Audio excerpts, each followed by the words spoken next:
Hey dudes and dudettes, this is Paul Acevedo of Windows Central, here with a video review of the Kinivo K500 4K HDMI switcher.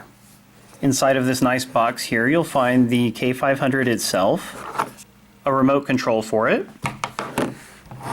and the power supply.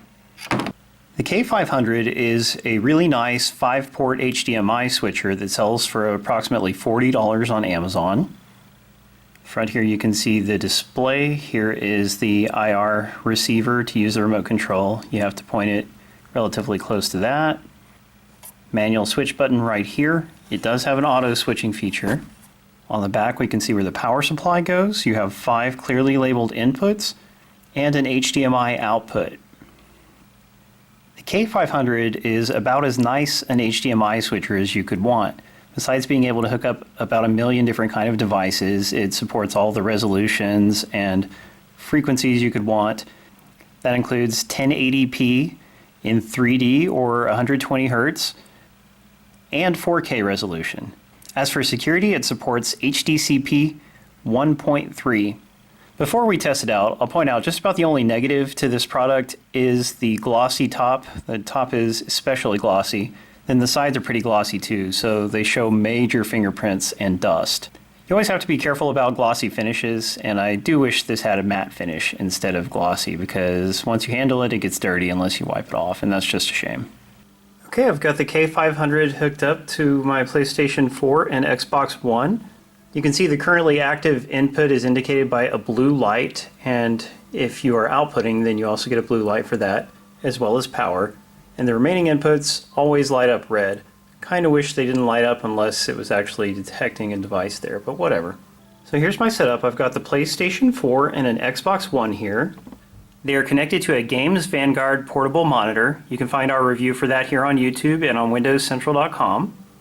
And we're going to shoot footage of the monitor directly rather than using video capture, because my capture device had trouble with me switching the inputs around while recording a video. So right now Xbox One is connected to input number 1 and PlayStation 4 is connected to input number 2. Let's turn on the Xbox One.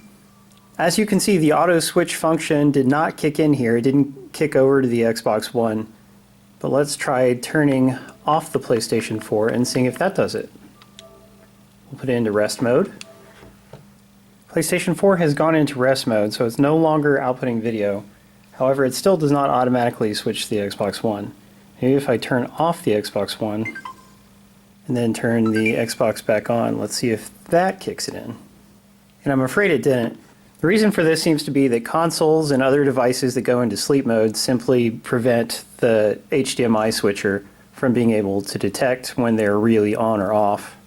Or maybe it just takes a little while.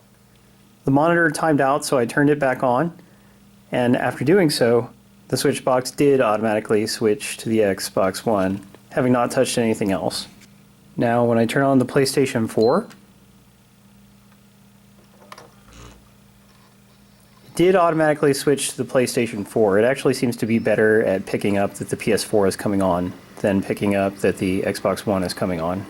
So say it doesn't automatically pick up which device I want it to switch over to. That's not a problem because it does have manual switching with either the button right here or the remote control. So here I'm going to push the button and it switches over to output 3, although none of the lights light up, so you can't actually know that it's on the 3. That's a little bit of a design flaw. 4, 5, and now we're back to output 1, which should turn the Xbox back on. And it does. So if you're using the button, it just counts up 1, 2, 3, 4, 5. It'd be a little bit better if it only switched over to devices that actually had an HDMI cable attached to them, but still it's not a really big deal. Now if I want to instantly switch to a particular device, then I just use the remote control, point it at the receiver, push number 2, should switch right over to PlayStation 4, and it did. Then I can go back to number 1. And if I want to turn the K500 off, then I can just hit the power button. It will turn off and nothing will be output to the monitor. By the way, I want to point out that the K500 has a nice aluminum body, and it actually stays pretty cool to the touch even after use. HDMI switchers often have overheating problems. This device has apparently been designed so that it's really unlikely to overheat because of the metal body. Still wouldn't hurt to have some kind of built-in vents, in my opinion, but none of the HDMI switchers do. At least this one is made out of metal instead of plastic, and it should stay cooler. In my experience, the auto switching doesn't always work as well as I would like, but that's true of the other HDMI switchers I've used as well. You can connect up to 5 devices, which is plenty. I can connect everything I possibly could want to my main monitor at home, and just switch between them all. The K500 costs $40, which is a little bit at the high end of the spectrum for HDMI switchers, but you are getting a nice quality product that can handle up to 4K resolutions, so it's really quite future-proofed. It's got its own built-in power supply, which ensures PlayStation 4 compatibility because non-powered HDMI switches sometimes have trouble with the PlayStation 4.